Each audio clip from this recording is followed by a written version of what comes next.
Hello to all. Good evening everyone. Good evening everyone. कैसे हैं सब लोग?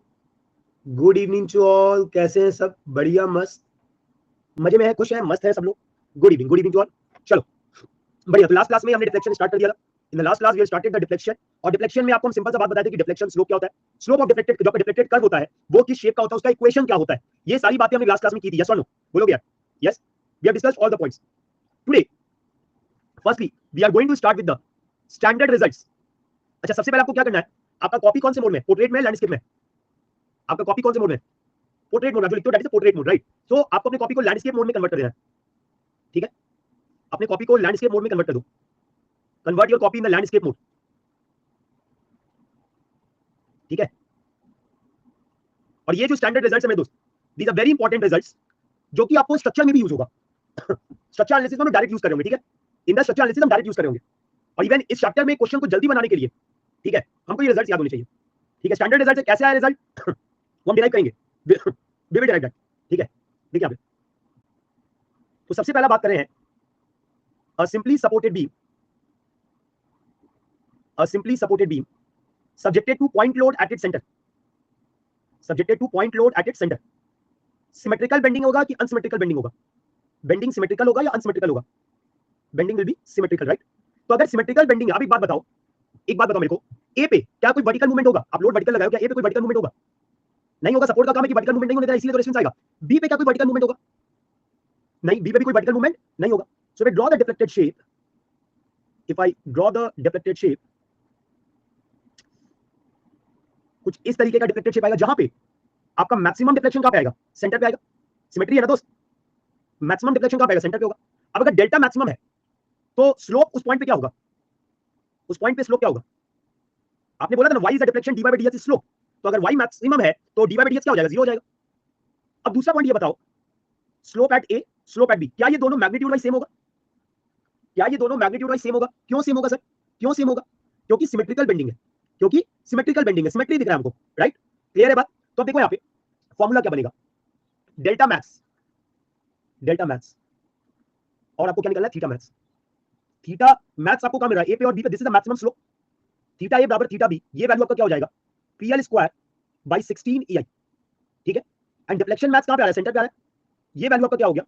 PL cube by 3 EI, PL cube by 48 EI. ठीक है दोस्त, तो ये फॉर्मुलाज आपको याद रखने पड़ेंगे. ये फॉर्मुलाज कैसे आता है आगे हम डिराइव कर रहे होंगे, बट अभी के लिए आपको सारे फॉर्मुलाज क्या करने हैं? याद रखने. ठीक है, बोलोगे? चलिए, आप अपने कॉपी में ऐसे बना सकते हो. मेरे पास जितना स्पेस है उतना में मैं 3 आएगा, आप 4 डाल सकते हो. ठीक है, अब मेरे पास सिर्फ 2 रो है, आप 3 रो बना सकते हो. ठीक है, और मेरे दोस्त ये चीज आप जहां पे आपका स्टडी टेबल है ना, जहां पे आपका स्टडी टेबल है, जहां पे आप बैठ के पढ़ते हो, ठीक है, वहां पे अपने सामने चिपका देना. ठीक है, वहां पे अपने सामने चिपका देना, क्योंकि बहुत इंपॉर्टेंट है मेरे दोस्त, इसलिए मैं इसको इस तरीके से प्रॉपर बनवा रहा हूं. ठीक है, क्लियर है बात? चलिए, सेकंड, सेकंड में क्या बोल रहा हूं मैं, एक कैंटिलीवर बीम है and the cantilever beam is subjected two point load. कहां पे लग रहा है point load? The point load is acting at the free and. Point load is acting at the free and. तो अगर हम डिफ्लेक्टेड शेप देखें, ये सैक करेगा या हॉक करेगा? अगर हम डिफ्लेक्टेड शेप देखें, सैक करेगा या हॉक करेगा? बोलो यार, हॉक करेगा. तो अगर हॉक करेगा, it is going to go down, it is going to go down. तो जो मैक्सिमम डिफ्लेक्शन होगा वो कहां पे होगा? जो मैक्सिमम डिफ्लेक्शन होगा वो कहां पे होगा? बी पे होगा.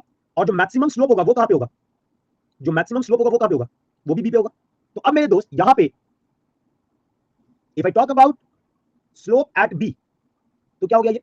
PL square by 2 EI. और अगर हम बात करें डिफ्लेक्शन एट बी, तो ये क्या हो गया? PL cube by 3 EI. Clear है दोस्त? PL square by 2 EI, PL cube by 3 EI. देखिए आगे थर्ड वन. थर्ड में क्या बोल रहा है? A fixed beam, a fixed beam is subjected to point load, is subjected to point load at the center. Fixed beam is subjected to point load at the center. अब मुझे बताओ, ये symmetrical bending होगा या नहीं होगा? Symmetrical bending होगा या नहीं होगा? होगा. स्लोप ए पे और बी पे क्या होगा? 0 होगा. क्यों? क्योंकि वो कैसा एंड है? It is a fixed end, it is a fixed end. और मैक्सिमम डिफ्लेक्शन कहां मिलेगा? It will be at C, delta max, it will be at C. And what will be the slope at C? What will be the slope at C? It is equal to 0. तो मेरे दोस्त अब यहां देखो, slope at A is equal to slope at B is equal to slope at C is equal to 0. Deflection max देखो कैसे लिख रहे हैं, 1/4 of P L cube divided by 48 EI. आपको याद है मैंने आपको एक बात पढ़ाया था डिटर्मिनेट इनडिटर्मिनेट स्ट्रक्चर में, कि आपके स्ट्रक्चर में deflection compare to that of the determinate for the same loading आपका कम होता है। ये चीज आपको पढ़ाए थे, याद है आपको? तो यहाँ पे PL/48 EI आपका सिंपली सपोर्टेड था, डिटर्मिनेट स्ट्रक्चर था। डिटर्मिनेट से क्या बन गया? इनडिटर्मिनेट बन गया। तो आपका डिफ्लेक्शन क्या हो गया? 1/4 हो गया क्या? जो मैक्सिमम डिफ्लेक्शन है दैट बिकम्स 1/4। हाँ ठीक है, coming to the fourth one, देखिए यहाँ पे a simply supported beam subjected to UDL of W kilonewton per meter, length L. Now you tell me it is symmetrical or unsymmetrical. Now you tell me it is symmetrical or unsymmetrical.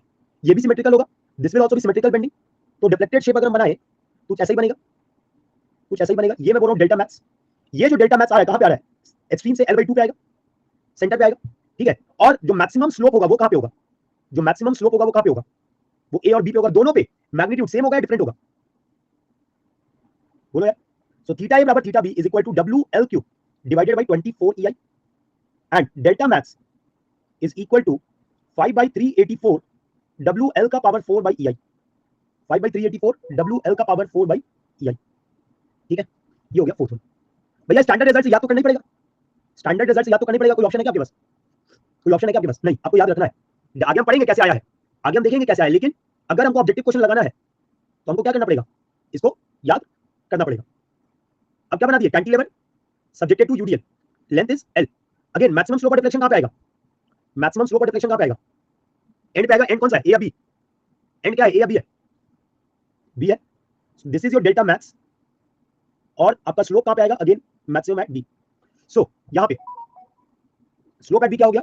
WL cube divided by 6 EI and deflection at B is equal to WL का power 4 divided by 8 EI, WL power 4 by 8 EI, ठीक है।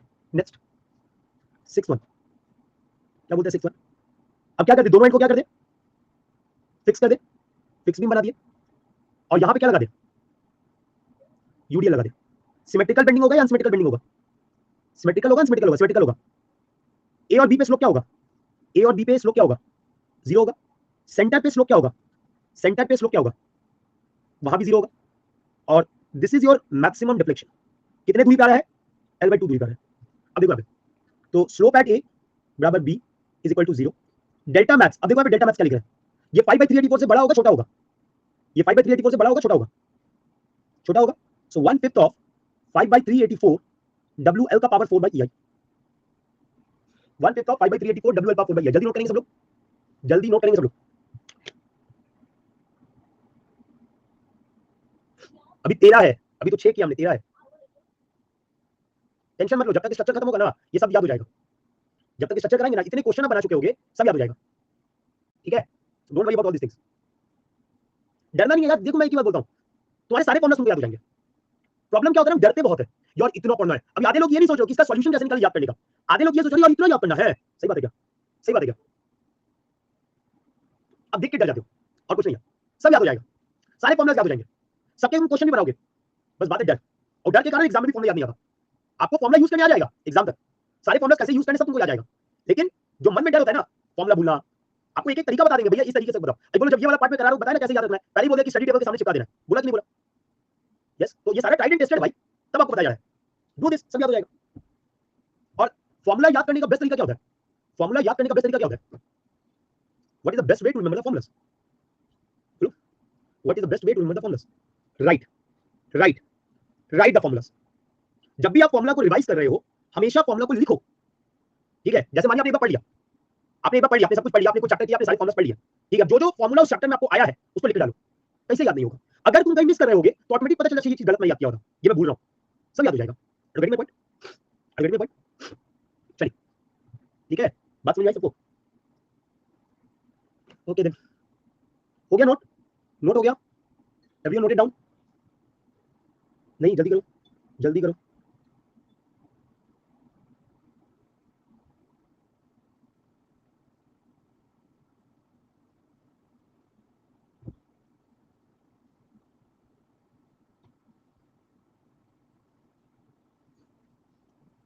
Deflection में मैं इतना guarantee देता हूं कि जितना डिटेल में आप मेरे क्लास में डिफ्लेक्शन पढ़ते हो वो कहीं भी आपको नहीं मिलेगा, ये मेरा एश्योरेंस है। जितना डिटेल में तुम क्वेश्चंस देखोगे, एक एक टॉपिक कवरेज देखोगे, वो कहीं भी मिलेगा। सही, डन हो गया सबका? हो गया सबका? यस, बढ़े आगे, बढ़े आगे, गुड। आइए सेवन पार्ट पे, सेवन पार्ट पे हम क्या कर रहे हैं? एक कैंटिलीवर बीम ले रहे हैं और इस कैंटिलीवर बीम पे I am applying the moment at the free end, I am applying the moment at the free end. Now you tell me ये ऊपर जाएगा या नीचे जाएगा?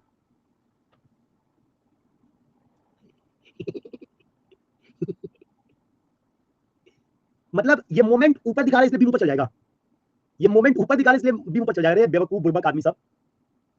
Right to left clockwise moment positive या negative? Right to left clockwise moment positive या negative? Negative.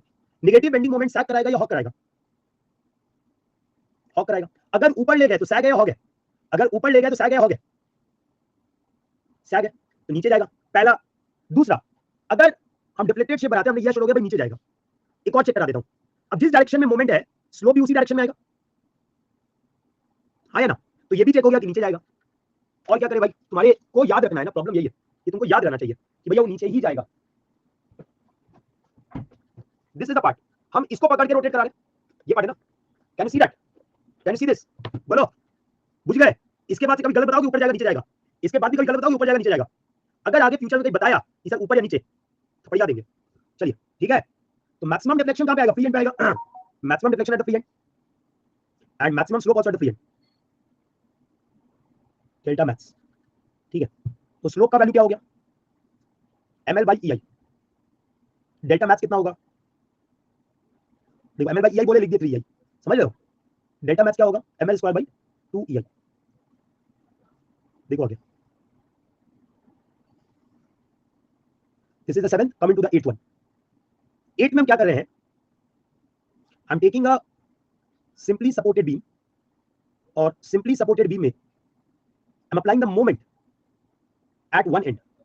Symmetrical bending होगा या अनसिमेट्रिकल बेंडिंग होगा? सिमेट्रिकल होगा, अनसिमेट्रिकल होगा? Yes, it will be unsymmetrical. Now if it is unsymmetrical, slope किधर, अगर हम डिफ्लेक्टेड शेप बनाए तो स्लोप किधर ज्यादा होगा, ए पे या बी पे? ए पे ज्यादा होगा। अब अगर स्लोप ए पे ज्यादा होगा तो जो मैक्सिमम डिफ्लेक्शन होगा वो ए की तरफ होगा या बी की तरफ होगा? ए की तरफ। अब देखो ये सब विजुअलाइजेशन है ना भाई, ये सब जो भी बात बोल रहा हूं ये विजुअलाइजेशन है, यस और नो? क्या ये सब रटवाना पड़ेगा? क्या ये सब रटवाया जाता है? ये सब रटवाया नहीं जाता है, ये फीलिंग की बात है। तो स्लोप एट ए, जिस एंड पे मोमेंट है, लेंथ अगर एल है, जिस एंड पे मोमेंट है उधर हो जाएगा ml by 3ei। Opposite end पे the value will be ml by 6ei। जो मैक्सिमम डिफ्लेक्शन है मुझे नहीं पता कहां पे, वो स्टैंडर्ड रिजल्ट नहीं है, that is what ml square by 9√3ei। ml square by 9√3ei। These are your standard results, these are your standard results. ठीक है, उसके बाद नेक्स्ट 9th। सर किसी पॉइंट पे मोमेंट एंड स्लोप देखने का इजी तरीका यही है ना कि if moment is clockwise positive so it will sag. देखो बेसिक मतलब तो यही बेटा, आप अगर हर केस में देख रहे हो, देखो यहाँ पे इसका अगर तुम डायग्राम बनाओगे तो इसके डायग्राम में बेंडिंग मोमेंट डायग्राम पॉजिटिव बनता है, तो सैगिंग हो रहा है तो पॉजिटिव हो गया।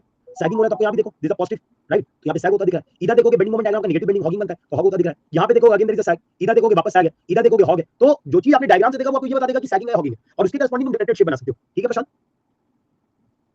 देखोगे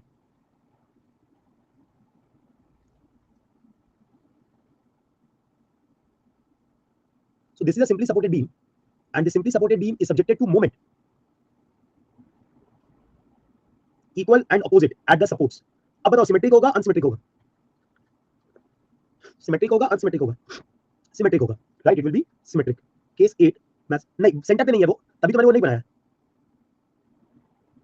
ठीक है, तो सिमेट्रिक है तो स्लोप ए पे और स्लोप बी पे सेम होगा, डिफरेंट होगा? सेम होगा। और मैक्सिमम डिफ्लेक्शन कहां पे आएगा? Where will be the maximum deflection? At the centre. तो अगर लेंथ l है तो ये दूरी क्या हो गया? l/2। ठीक है, तो slope eight a is equal to slope at b is equal to ml by 2ei and delta max which is at the center is ml square by 8ei, ml square by 8ei। ठीक है sir, तो ये हो गया 9th number. Coming to the 10th number. अब क्या करने जा रहे हैं हम लोग? अब हम लोग क्या करने जा रहे हैं कि एक सिंपली सपोर्टेड बीम में हम जो बेंडिंग मोमेंट है वो लगा रहे हैं सेंटर, मोमेंट हम लगा रहे हैं सेंटर पे, l/2 l/2। तो ड्यू टू दिस ये आपका a है, ये b है, ये c है। अब जरा थोड़ा ध्यान देते हैं, अगर इसका रिएक्शन आएगा, प्लीज फोकस एवरीवन, तो इधर आएगा m/l और इधर आएगा प्लस m/l, आएगा क्या? आएगा क्या? तो अगर ऐसा आएगा मेरे दोस्त, तो a to c आपका सैग करेगा या हॉक करेगा? बोला, देखो यहाँ पे आराम से समझना, आप कोई भी दूरी लोगे माइनस m/l इनवर्स करोगे, हॉक हो रहा है। और अगर तुम b to c लोगे तो क्या होगा? B2C क्या दिख रहा है, सैग होता दिख रहा है। तो आपको अगर हम डिफ्लेक्टेड शेप बनाए, ऐसे कुछ दिखेगा, आपको अगर हम डिफ्लेक्टेड शेप बनाए तो ऐसे ही कुछ दिखेगा, यस। चलिए, सो स्लोप एट सी, और इधर बोले slope at A and slope at B. तो slope at A will be equal to slope at B will be equal to ml by 24 EI, and slope at C is equal to ml by 12 EI, ml by 24 EI और ml by 12 EI, ठीक है। So this is 10. Coming to the 11th one. A cantilever beam है, and the cantilever beam is subjected to UVL. Cantilever beam is subjected to UVL. So the length of the beam नहीं, यहाँ पे sigma max नहीं निकालना है, मैंने क्या बोला, स्टैंडर्ड रिजल्ट। अगर कोई स्टैंडर्ड नहीं तो नहीं बता रहा हूँ। So ये आपका क्या, W किलो न्यूटन पर मीटर, W किलो न्यूटन पर मीटर। चलिए, तो लेंथ ऑफ द बीम, तो if I draw the deflected shape, maximum deflection कहाँ पे आएगा? Draw the deflected shape, maximum deflection कहाँ पे आएगा? फ्री एंड पे आएगा।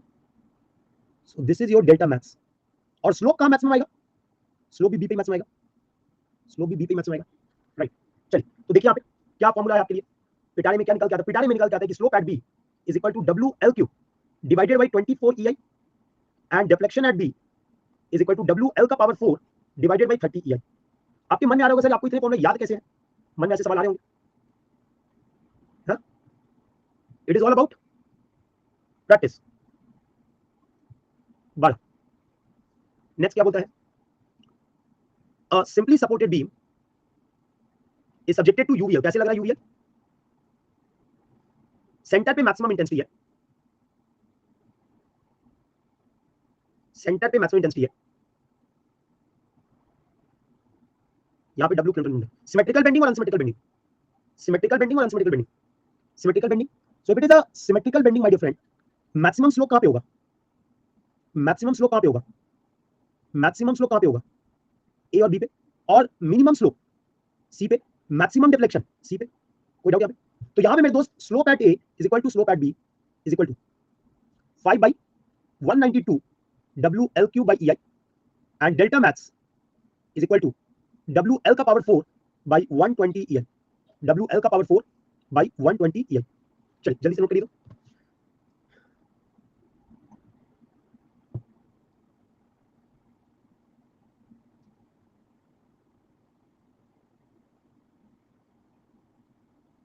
अरे कुछ और कुछ नहीं होगा, अभी तुमको लिखने बोले, दिमाग लगाने बोले क्या? आपको जितना हम पूछ रहे उतना बता रहे हो, ठीक है। ज्यादा हौच पौच नहीं करना है, ठीक है ना, क्योंकि उसके लिए हम खड़े हैं भाई, उसके लिए हम खड़े हैं कि कैसे याद करना है। बुझा कि नहीं बुझा? तो इसका तो टेंशन लो ही मत।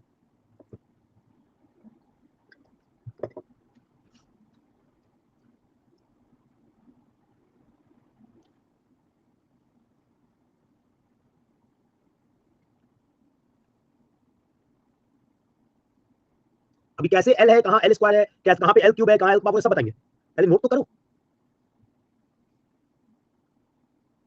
अच्छा, do one thing, take the screenshot of this. बहुत लोग, कितने लोग फोन पे देख रहे हो? जो लोग फोन पे देख रहे हो इसका स्क्रीनशॉट ले लो। Take the screenshot of this. मेरा चेहरा हटा देना, मेरा चेहरा हटा देना।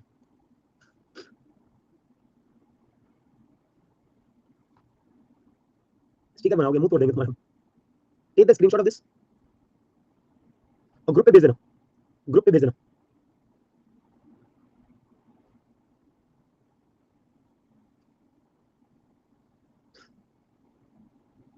अबे अलग दूसरे फोन से लेना होता है बकर, स्क्रीनशॉट ऐप में चलते हुए आप नहीं ले सकते हो, इतना भी नहीं पता है।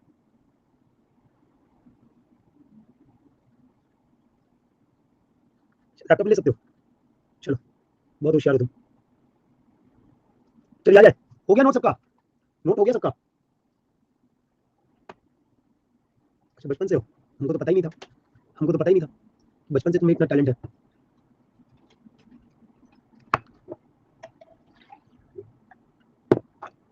Done, everyone completed, everyone completed.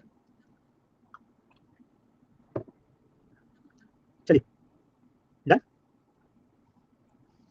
Next 13, एक लास्ट बचा हुआ है आपका। एक सिंपली सपोर्टेड बीम है, and the simply supported beam is subjected to point load not at the center but at a certain distance। तो यहां पे आपका जो मैक्सिमम बेंडिंग मोमेंट आता है वो पॉइंट लोड के नीचे आता है, ठीक है। तो delta max below the point load, यही आपका स्टैंडर्ड है। डेल्टा मैथ का क्या वैल्यू है? P A square B square divided by 3EIL। This is your standard 3EI बस। तो सर बहुत सारे फॉर्मुलाज हो गए, फॉर्मुला बहुत सारे हो गए, तो सर कुछ ट्रिक भी होना चाहिए, कुछ ट्रिक भी होना चाहिए याद करने के लिए, कुछ ट्रिक होना चाहिए ना यार, कुछ ट्रिक होना चाहिए। देखिए अभी ट्रिक कैसे याद करेंगे हम लोग, सुनेंगे सब लोग, सुनेंगे सब लोग। स्लोप का यूनिट क्या होगा? What is the unit of slope? Radians. मतलब नो यूनिट में आने वाला है, नो यूनिट में आने वाला है, ठीक है। और डिफ्लेक्शन का यूनिट क्या है? Length, mm metre, mm centimetre, इसी में आएगा, लेंथ का यूनिट है, लेंथ का यूनिट है, ठीक है। अब समझेंगे बात को ध्यान से। आप जब डिफ्लेक्शन लिख रहे हो, सम लोड मोमेंट में भी आप कैसे लिख रहे हो? W इंटू एल का power something divided by EI, या लोड इंटू एल का पावर समथिंग बाई EI, या मोमेंट इंटू एल का power something by EI। Yes, ऐसे लिख रहे हो ना। आप जब स्लोप लिख रहे हो तब भी ऐसे लिख रहे हो। देखो कितना आसान कर दूंगा आपके लिए, कभी भूलोगे नहीं कि एल स्क्वायर यूज करें कि एल क्यूब यूज करें, ठीक है, कभी नहीं भूलोगे, ये मेरी गारंटी, ये मेरी गारंटी। देखो यहाँ पे what is the unit of EI, what is the unit of EI? ई का यूनिट क्या है? ई का यूनिट क्या है? What is the unit of E? Newton पर मान लो mm स्क्वायर। तो आई का यूनिट क्या है? आई का यूनिट क्या है? mm का पावर 4। मतलब मेरा EI क्या बचेगा?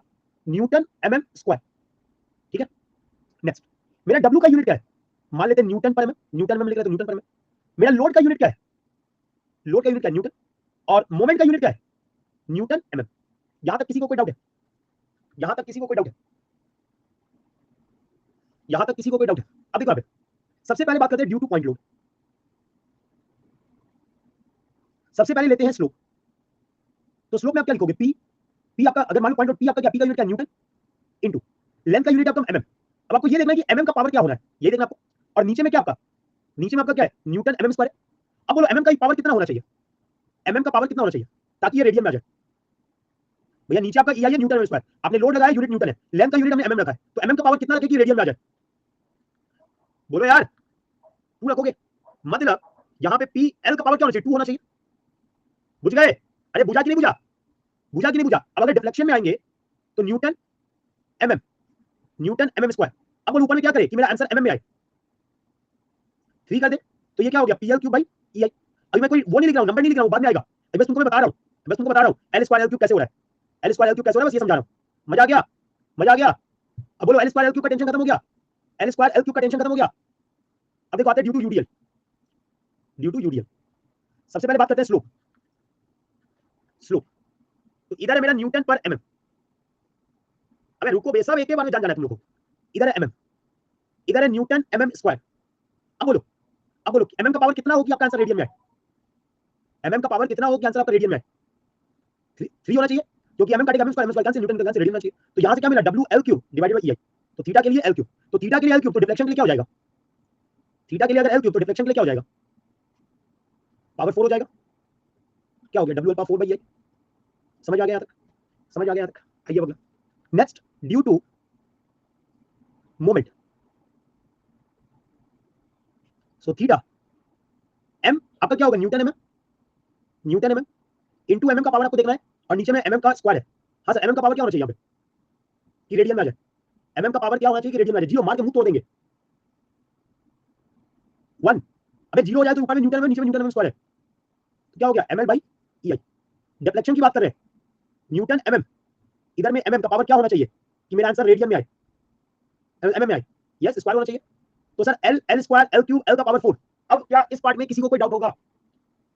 L square L cube L का पावर 4 कब क्या यूज होना है? क्या इस पार्ट में कोई डाउट हो? मैं कोई शॉर्टकट नहीं बताऊंगा मेरे दोस्त, I have not teach you any shortcut. मैं आपको प्रॉपर एक एक चीज विद द डायमेंशनल एनालिसिस समझाया हूं कि क्यों L स्क्वायर है, क्यों L क्यूब है, क्यों L पावर 4 है। What we have done, we have just done the dimensional analysis, yes और no? We have just done the dimensional analysis, और कुछ नहीं किया हमने। तो I am not giving you any shortcut for this, this not any shortcut. Clear है यहां तक? पहले नोट करो इसको, पहले नोट करेंगे इसको। First note down everyone, first note down everyone, note down everyone.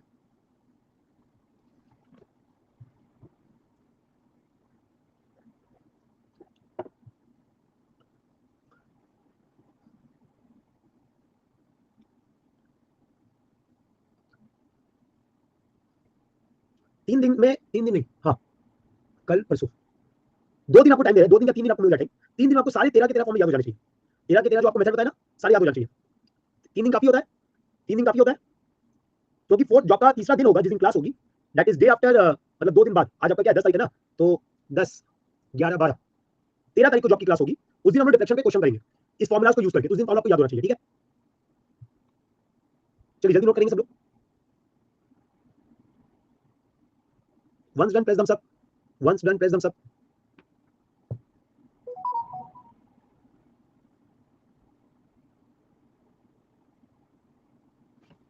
Done.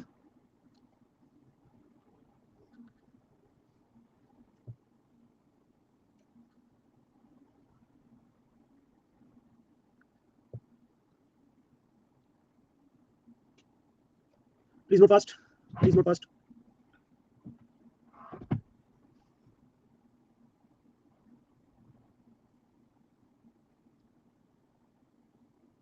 हो गया भाई, कितना टाइम लगा रहे हो? डन। चलो अब देखो, यहाँ पे याद करने का यार ऐसा कोई शॉर्टकट आंसर बना नहीं है, ठीक है, फ्रैंकली बोलूं कुछ नहीं बना है ना। ये बस आप ध्यान रख सकते हो कि आपका जो स्लोप होगा, अगर मैं नंबर के टर्म में बात करूं डिनोमिनेटर में, तो स्लोप से डिफ्लेक्शन में जाओगे तो वैल्यू बढ़ेगा।